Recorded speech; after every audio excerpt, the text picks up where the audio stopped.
Catherine. Hi, Lynette. Thank you both for being here. I'm really glad that you were able to make it this time.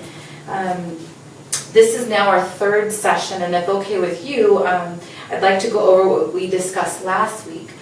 One of the goals from our initial session when we met with your dad and your school teacher was to talk about ways that we can improve some relationships within school and home life. Does this still sound accurate to you? Am I right? Yeah.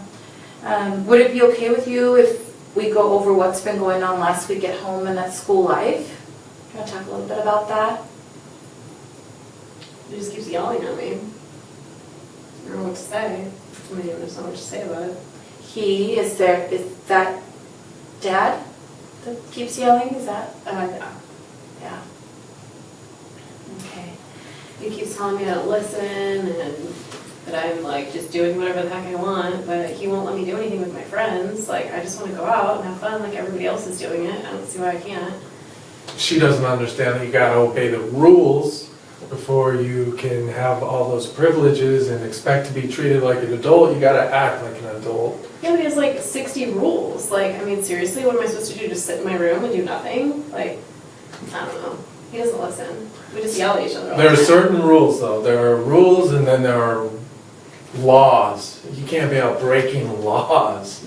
But you talk. If I was breaking laws, I'd be in jail. Well, So remember, maybe you should be in jail. let's take it a step back. Remember when we initially started, we talked about being honest and not holding back, and I wanted to thank you both for being very honest right now. I know it's tough, especially when you're trying to communicate and it feels as though you're not there. It sounds like there's a whole lot of energy going on during these discussions, and that can be challenging at times, especially when you each have so much to say. Have you tried anything in the past that has worked for either of you to get your point across other than yelling? We've talked to her counselor, but you know, at school, we've tried to sit in the same room and have discussions with, you know, counselors and things like that, but He writes out these doesn't work. lists of rules that he like wants me to follow, but just because they're posted on the wall doesn't mean that I don't follow them. I see. So, let's talk a little bit about a specific communications technique that would work for both of you, either at home or at school. Does that sound like a plan? yeah, I don't, it's up to her. She, If I'll make him listen, then what the heck? Yeah, and the goal here is to improve on the relationship, so we'll take it one step at a time. How about instead of yelling, would you be willing to, and I'll let you finish the sentence. Instead of yelling, I will. Just give me a reason. Like, you just say this is how it is, and I don't understand why. That doesn't make sense. So if I'm hearing you correctly, Lynette, it sounds like you want to have further explanation as to why you're not able to go out. Instead of Dad yelling at you, saying, no, you can't go out, you would prefer that if, and I'll let you finish the sentence, Dad. it's not like I'm confused by the question. It's not like I just yell for no reason. Like, the stuff happens before that, but go ahead, ask me again. So what we're trying to figure out is a technique that you both can use instead of yelling. So instead of yelling, Maybe I can write it down, but then you don't like me to write things down. okay, I see. So how often would you say you yell a day? Every night? Every night. You yell too. I see. Well, you can't hear me.